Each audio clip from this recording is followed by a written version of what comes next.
दोस्तों, आज का यह वीडियो उनके लिए जो दिन भर परेशान और हमेशा दुखी रहते हैं, क्योंकि जिसने भी आज का यह वीडियो अंत तक देखकर जानकारियों को जीवन में आत्मसात किया, उसका संपूर्ण जीवन सकारात्मकता और खुशियों से भरने वाला है।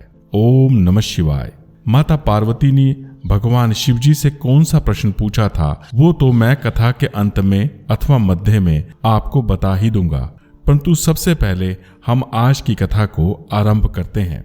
बहुत पुरानी बात है, एक गांव में एक शिव कथा का आयोजन हुआ, जहां मेरे जैसा एक मूर्ख कथावाचक कथा बांचने को आया और उसने लगातार 9 दिनों तक वहां पर कथा कही। 9 दिनों तक पंडाल में भारी भीड़ और शिव भक्तों का आना जाना लगा रहा। ढेरों भोग भंडारे और शिव के जयकारे भी लगे। और जब कथा समाप्त हुई तो कथावाचक ने एक बात कह दी, जिसे सुनकर समस्त गांव वाले पूरी तरह से अचंभित रह गए, क्योंकि उसने मन से एक घोषणा की थी कि भक्तों, कथा का पूर्ण फल तभी प्राप्त होगा जब वह लोग उसे दक्षिणा देंगे। जिस पर सभी ने एक ही स्वर में पूछा, बताइए महाराज, आपको क्या दक्षिणा चाहिए? धन, दौलत, भोजन, कपड़ा, सोना, चांदी अथवा इच्छा अनुसार कुछ भी। जिस पर कथावाचक ने कहा, कथा का पूर्ण फल चाहिए तो फिर आज आपको भगवान शिव को साक्षी मान अपनी एक एक बुराई, गंदी आदत अथवा कमी को इसी पंडाल में छोड़कर जाना होगा। यही वो चीज है जिसे मैं दक्षिणा के रूप में आपसे चाहता हूं। सुझाव अच्छा था, सभी को बहुत पसंद आया। जिस पर किसी ने मदिरा तो किसी ने धूम्रपान, किसी ने अधिक खाने को त्यागा तो किसी ने गुटखा, खैनी और तंबाकू को, किसी ने झूठ ना बोलने की कसम खाई तो किसी ने माँ बाप की सेवा करने और अपने परिवार में सुख से रहने की शपथ ली। तो इस तरह सभी ने अपने अंदर की कमियों और बुराइयों को वहां त्याग दिया। बावजूद इसके कुछ लोग ऐसे भी बच गए जिन्हें ना तो कोई बुरी आदत थी और ना ही कोई उनके अंदर व्यसन था। जिस पर कथावाचक पंडित जी ने सुझाया कि आप लोग शिव को साक्षी मान कोई भी एक वचन ले सकते हैं। उदाहरण के लिए कि आप बिना माला जाप किए अन्न जल को ग्रहण नहीं करेंगे, या फिर आप प्रतिदिन योगाभ्यास और कसरत करेंगे। मकसद एक ही था कि लोगों को ईश्वर और स्वास्थ्य से जोड़ना तथा गांव में आपसी प्रेम और मेल जोल को बढ़ाना। तो इस तरह जो बन पड़ा, शिव को साक्षी मान लोगों ने उसे पूर्ण किया। अंत में गांव के कुछ समझदार और ज्ञानी पुरुषों ने पंडित जी को आकर घेर लिया और बोले, महाराज, हाथी तो निकल गया, बस अब पूंछ बाकी रह गई है। पूंछ बाकी रह गई है? अरे भाई, अब कौन रह गया? पंडित जी ने जिज्ञासावश उनसे पूछा। जिस पर गांव वालों ने बताया कि गांव में एक बनिया साहूकार है जो पैसों का पीर और धर्म का दुश्मन है। जहां सारा गांव कथा में आया, परंतु उसने इस कथा से दूरी बनाई रखी। अब जब सभी का कल्याण हो रहा है तो हम उसे पीछे क्यों छोड़ दें? बात सही भी थी। जिस पर साहूकार को बुलावा भेजा गया। अतः मरता क्या न करता, साहूकार को कथा सुनने के लिए वहां पर आना पड़ा। जिस पर सभी ने साहूकार को बुरी आदत छोड़ एक नियम को लेने की बात कह डाली। जिस पर साहूकार ने सोचा, अगर झूठ फरेब को छोड़ दूंगा तो फिर धन कैसे कमाऊंगा? ढेरों सोचने के बाद उसने एक प्रण लिया और बोला, महाराज, मेरे घर के सामने ना एक कुम्हार रहता है। मैं भगवान शिव को साक्षी मानकर आज शपथ लेता हूं कि मैं रोज उसका चेहरा देखकर और उसे राम राम बोलकर ही अन्न जल को ग्रहण करूंगा। प्रतिज्ञा सुन सभी ने कहा कि साहूकार तो बहुत ही धूर्त और चालाक है। चलो खैर, जो भी हुआ, कुछ ना होने से कुछ तो होना बेहतर था। सभी जानते थे कि 2-4 दिन बीतेंगे और साहूकार इस प्रतिज्ञा को भूल जाएगा, यानी कि वही ढाक के 3 पात। तो दोस्तों, कहते हैं सेठ ने लगातार 3 वर्षों तक उस शपथ का पालन किया और वह रोज कुम्हार की शक्ल देखता, राम राम कहता और अन्न जल लेकर अपनी दिनचर्या में लग जाता। एक दिन की बात है, साहूकार को काम के सिलसिले में शहर बाहर जाना पड़ा और वहां पर उसको रात को रुकना भी पड़ गया। अब समस्या ये थी कि शहर में कुम्हार कहां से आवे। तो जैसे तैसे साहूकार अगले दिन दोपहर तक दौड़ता भागता हुआ गांव में वापस आ पहुंचा। घर पर पहुंचा तो पत्नी ने सबसे पहले उसे गुड़ और पानी दिया, जैसा कि होता ही है कि जब सफर से आया है थका हुआ है तो उसे गुड़ पानी परोसा, परंतु शपथ के अनुसार उसे जल पीने की मनाही थी। अभी वो जल पीने का अधिकारी नहीं था। अतः वह आनन फैनन अपने सामान को फेंक कर कुम्हार के घर की ओर दौड़ा और कुम्हार के आंगन में ताका झाकी करने लगा, परंतु उसे तो कुम्हार कहीं दिखाई ना दिया और खूंटे पर बंधा कुम्हार का गधा भी आज गायब था। अब जब उससे ना रहा गया तो उसने कुम्हार को बहुत जोर से आवाज लगाई, जिसे सुनकर कुम्हार की पत्नी घर से बाहर आ गई और बोली, कुम्हार तो घर पर नहीं है। घर पर नहीं है तो फिर कहाँ गया? साहूकार ने लगभग हाँफते हुए पूछा, जिस पर कुम्हारिन ने उसे बताया कि वह दूर जंगल में पहाड़ से मिट्टी लेने गए हैं और शाम तक लौट आएंगे। हे भोलेनाथ, हे शिव शंकर, अब मैं कुम्हार को कहाँ ढूंढूं? साहूकार बस यही बोलता हुआ, यही सोचता हुआ मन ही मन बड़बड़ाने लगा, क्योंकि सच्चाई तो ये थी कि साहूकार बीते 3 वर्षों से गुपचुप तरीके से अपनी इस शपथ और व्रत को निभा रहा था, जिसकी खबर ना तो उसके परिवार को थी, ना कुम्हार को थी और ना ही गांव वालों को थी। परंतु आज तो वो फंस गया था। तभी कुम्हारिन ने उसे जल परोस दिया। जल को देखते ही उसकी प्यास और बढ़ गई।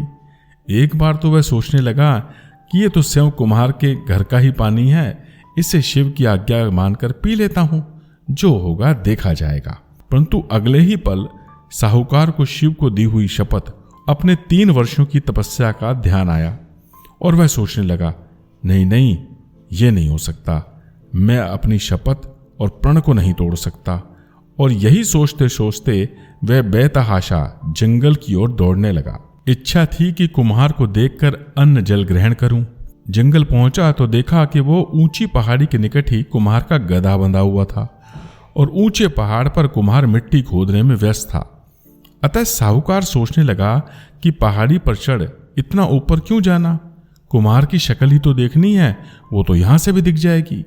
पहले शक्ल देख लूंगा, फिर राम राम कह दूंगा और फिर वापस गांव को लौट जाऊंगा। उधर पहाड़ पर मिट्टी खोदते खोदते कुम्हार का फावड़ा किसी चीज से टकराया। मिट्टी हटाकर देखा तो नीचे एक घड़ा दबा हुआ था। घड़े को खोलकर देखा तो कुम्हार की आंखें फटी की फटी रह गई। घड़ा सोने की मोहरों से भरा पड़ा था। बस फिर क्या था, अब तो कुम्हार उचक उचक कर नाचने लगा, क्योंकि खजाना मिलने के बाद आज उसकी गरीबी समाप्त होने वाली थी। आज से उसके दिन फिर जाने वाले थे। तो इसी तरह वह खजाने की खुशी में बड़ी ही देर तक झूमता रहा। तभी पहाड़ी की तली से खड़े साहूकार ने उसे आवाज लगा दी। आवाज जानी पहचानी सी थी, जिसे सुनकर कुम्हार थोड़ा चौंक गया। उसने तुरंत घड़े को मिट्टी में दबाया और पहाड़ी से नीचे झांक कर देखा तो साहूकार नीचे खड़ा उसे पुकार रहा था। साहूकार को वहां खड़ा देखकर वह अचंभित हुआ और थोड़ा घबरा भी गया कि कहीं इस साहूकार ने इसके सोने को देख तो नहीं लिया है। जिस पर खुद को संभालते हुए वह साहूकार से बोला, जी साहूकार जी, क्या हुआ? आप और इस जंगल में, क्या आप भी मेरी तरह मिट्टी लेने आए हैं? चूंकि अब तक साहूकार ने कुम्हार की शक्ल देख ली थी तो वह राम राम करता हुआ उससे बोला, अरे अरे अरे, कुछ नहीं भाई, कुछ नहीं कुम्हार भाई, ऐसा कुछ नहीं है, बस जो देखने आया था सो देख लिया, मेरा तो काम बन गया, अतः अब मुझे गांव वापस जाना होगा। साहूकार की बात को सुनकर कुम्हार सोच में पड़ गया। बस जो देखने आया था देख लिया, हे भगवान, हे राम, यह आपने क्या किया? लगता है साहूकार ने खजाने को देख लिया है। हे राम, अब मैं क्या करूं भगवान। तो दोस्तों, यहां कुम्हार गलत फहमी में था कि साहूकार ने उसके सोने को देख लिया है, जबकि साहूकार तो अपनी शपथ की बात कर रहा था। तो इस तरह जब कुम्हार को कुछ न सूझा तो वह दौड़ता हुआ पहाड़ी से नीचे उतर आया और बोला, साहूकार जी, अब जब देख ही लिया है तो फिर गांव में किसी से कुछ कहिएगा मत, वरना मैं जीवन भर ये कुम्हारी करता मर जाऊंगा। चलो ऐसा करते हैं साहूकार जी, आप और मैं ना आधा आधा बांट लेते हैं। कुम्हार ने जब आधा आधा बांटने वाली बात साहूकार से कही तो साहूकार के दिमाग की घंटी बज उठी। उसे थोड़ा शक हुआ, जिस पर साहूकार ने खुद को संभालते हुए कहा, ठीक है, तुम कहते हो तो आधा आधा ही सही। जिस पर कुम्हार साहूकार का हाथ पकड़कर उसे पहाड़ी पर ले गया और घड़ा निकालकर हिस्सेदारी की बात करने लगा।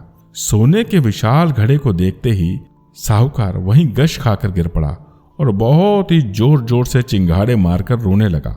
उसे ऐसा करता देख कुम्हार भी सकते में था।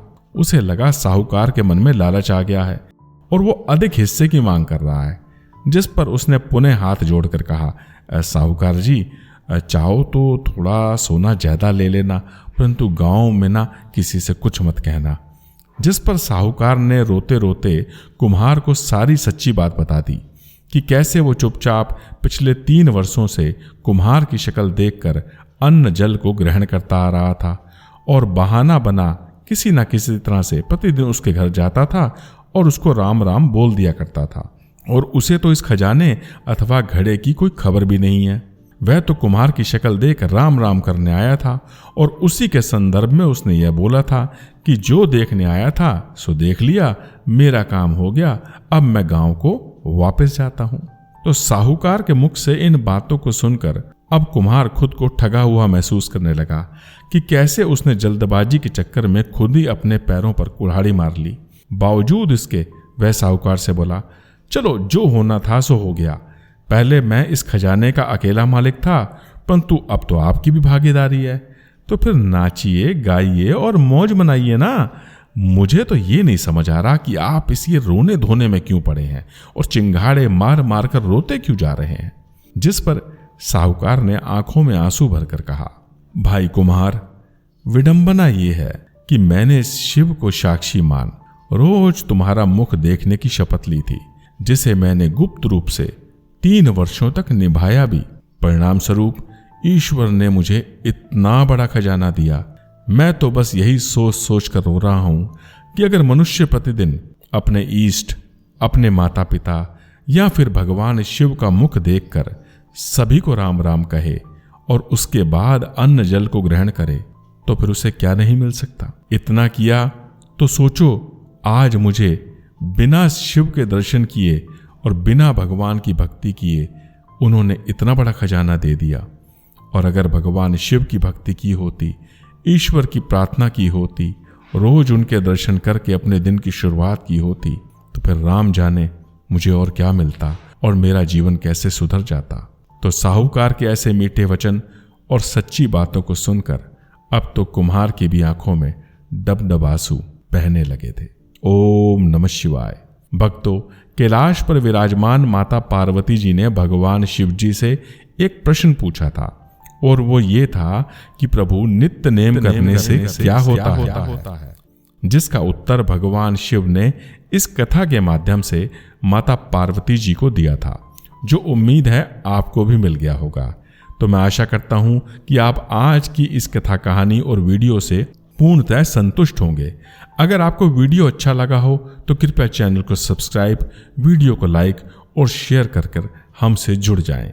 शिव आपका कल्याण करे, यही मेरी देवों के देव श्री महादेव जी से कामना है। ओम नमः शिवाय। हर हर महादेव, हर हर महादेव, हर हर महादेव।